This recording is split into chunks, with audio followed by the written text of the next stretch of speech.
Namaste, my dear TechOnker family. Hope you guys are doing well. So, today TechOnker is launching its artificial intelligence course free of cost in the YouTube channel. So, many people wanted to start their artificial intelligence journey, but maybe wandering here and there because lack of resources and lack of guidance. So here I have here to help you guys. So before starting, let me tell you, I am not pro in artificial intelligence, but first I am learning on my own. I'm trying to teach you the best. So there is a myth roaming nowadays, not a nowadays, it is roaming from the release of ChatGPT, I think. So, like AI will snatch your jobs, you would be unemployed within 2050 and all. Many news and news channels are publishing this, but is it actually true? What are your views on that?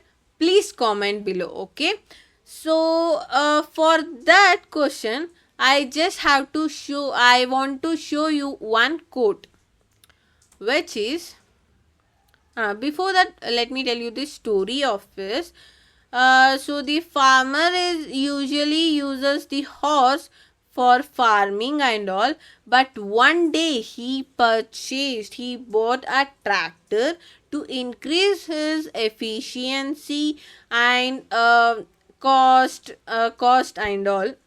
The horse was afraid that it had become afraid that he may lose his job because of tractor. Then the farmer has told these particular lines, like, you won't lose your job to a tractor, but to a horse who learns how to drive a tractor. So this lines implies to all of us, right?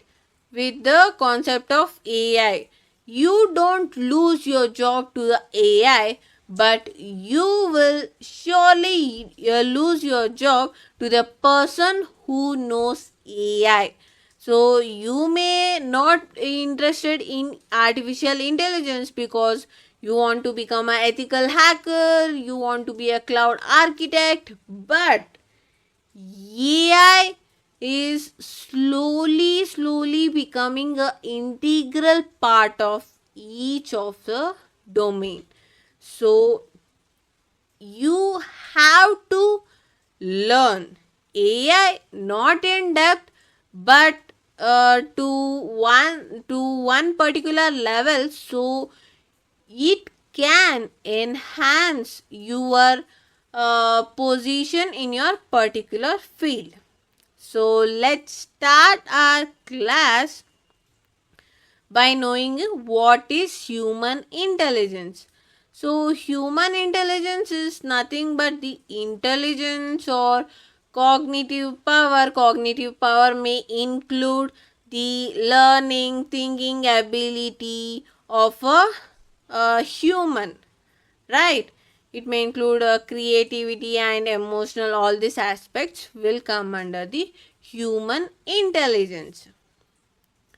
So next, augmented intelligence. You may haven't heard about this term augmented intelligence, but we are already using this augmented intelligence more than the artificial intelligence. So what is this augmented intelligence? It is the we are using both human intelligence as well as artificial intelligence. We are collaborating them, and we are performing a particular task. Okay, it may be 50-50 or 70-30, 30-70, but the both humans and artificial intelligence are collaborating, right? These are mainly used in data visualization tools, medical diagnosis support systems, dashboards, etc. etc. So, coming to the artificial intelligence. What is artificial intelligence? So, it refers to the simulation of human intelligence in machines that are programmed to think and act as a humans. So, what is artificial intelligence? These are machines which are programmed and developed to think and act like a humans. What is the meaning of artificial? Artificial means man made. Okay. So you may be clear about the meaning of the artificial intelligence. Same goes to the definition of the artificial intelligence given by the Marvin. So he is a AI pioneer. Artificial intelligence is a science of making machines to do things that would require intelligence if done by a humans. Okay, so I have put the meaning and definition which redirects to the same meaning only, so you may relate to it. Next, these are the machine capabilities. We all have already studied in the meaning that course function is it requires the human intelligence such as learning, problem solving ability, thinking, reasoning, etc. So, artificial intelligence is not only about robotics and robots. You may already know this point, but it is not. Let me tell you, artificial intelligence is not applicable, or it is not only chat gpt's robots. Okay, it is beyond that, right? So we are using artificial intelligence from to solve our homeworks or assignments, to we are using in a wars. Okay, it has grown exponentially, but we will be looking these subfields, cases, use cases and all in our upcoming sessions. So it is just I have just mentioned a few subfields like machine learning, natural language processing, computer visions and robotics. So as the subfields is also applicable to the types. Artificial intelligence has probably 7 to 8 different types, but in this today's session I am just going to discuss about narrow AI and general or super AI. So what is this narrow AI? Narrow AI is developed to perform a single specific task. For example, let me give you an example. You had developed a robot to drive a car. Okay, that robot can only perform the driving task, but if you if you just tell the robot to cook something, it cannot cook. Okay, that comes under the narrow AI. Next, general or super AI. The best example for this is ChatGPT, Gemini, etc. So in that for example, in ChatGPT you will be asking it to solve your particular homeworks or math problems, and you will also ask for the fitness tips, and if you are in depression also, you you will talk to the chat gpt, etc. Chat gpt. So ChatGPT is a general purpose model. It can perform many operations in different fields of a different fields. Okay, got it? Narrow AI and general or super AIs. Next, let's go back to our history of AI. So many people may be thinking that this AI boom has occurred from the ChatGPT, from the introduction of the ChatGPT, but it is completely wrong. In 1950s only, of course, but the AI term was not there, but the concept related to the artificial intelligence was first started or born in 1950s. Alan Turing, he was a scientist, he had performed one experiment.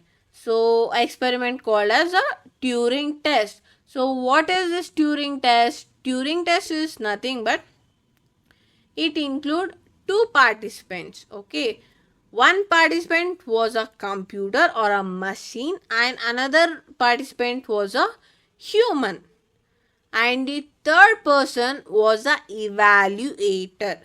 So these two people and the machine was sitting in a different rooms. So the evaluator didn't know that in a room A the machine was there and the room B the human was there. He was just asking a random question. Of course, in 1950s, you can't imagine like the question and answer was through the voice, right? It was through the text based only, text based questions and text based answers. And the evaluator task was he would be asking one question to both of them, and he would be identifying who can be a human, who was a machine. Okay, but this particular test was performed to check the machine's intelligence is greater than the human intelligence. So the result I am not going to tell. You will research on your own. Okay. So next in 1956 the Dartmouth workshop. So what is this Dartmouth mouth workshop means? It was just the few scientists were gathered for some project related activities, and there one person called as John M.C. Carty has coined the term artificial intelligence. So that's why he is also known as father of artificial intelligence. So in 1956, artificial intelligence came into existence. The word artificial intelligence came into existence. So next, in 1960s to 1970s, there was a chatbot known as Eliza. So you may be thinking that ChatGPT was a first chatbot came like Alexa, Siri. This Eliza was a mother of all of them. So in 1960s only, the Eliza, the chatbot has developed. So what is this Eliza? What was its task? I am not gonna tell you from my mouth. So I will be showing you a video so you can easily understand.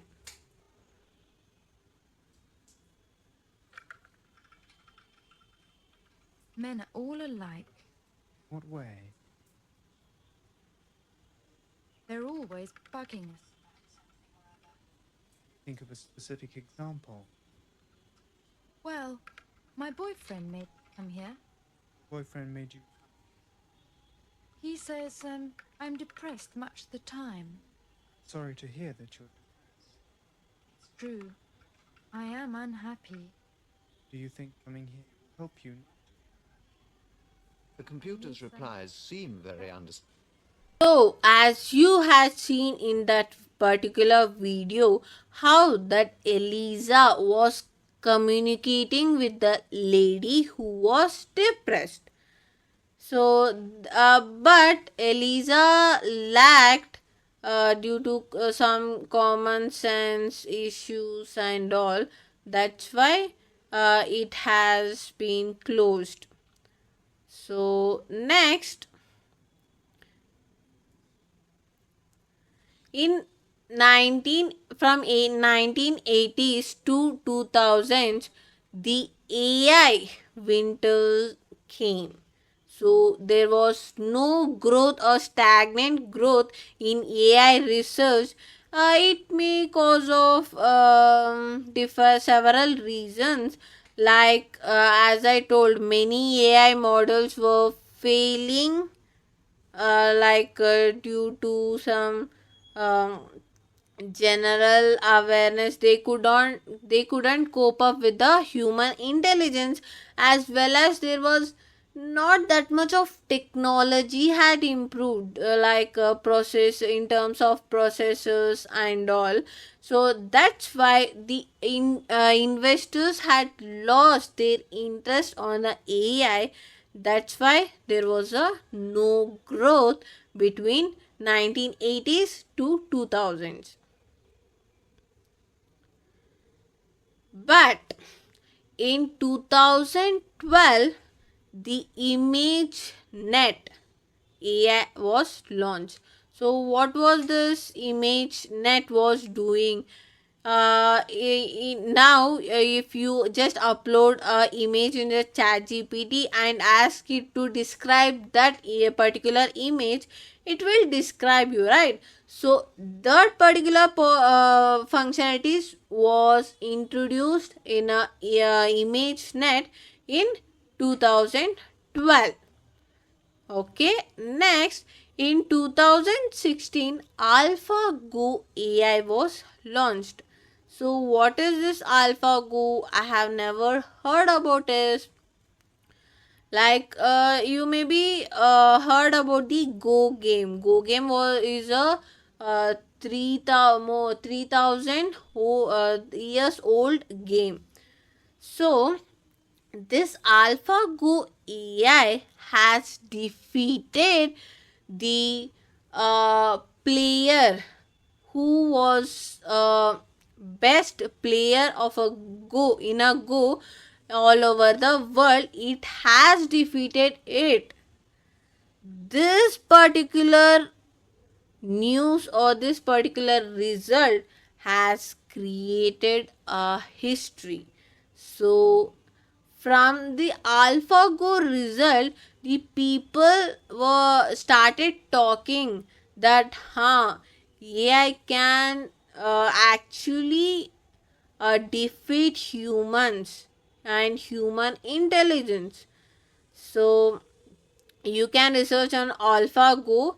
It was developed by the DeepMind, whose parent company is Google. So you can research further on it. Next, 2022 came. It has impacted each and every one of us. Will you believe? Will you accept this thing? Like ChatGPT. Not only ChatGPT, like after ChatGPT has launched, AI has been um, everywhere. Like we have n number of AI models like Perplexity, Gemini. As I said, we are using. We have different AI models for different tasks. If I want to keep if I want to prepare for my exam, I have different AI for it. If I want to code, or if I want to develop a website, I have different AI model for it. So it the AI is not a stagnant. It is a future. So our responsibility is to adapt with the changing environment. So that's it for today's video. We will meet you in the next session. Thank you.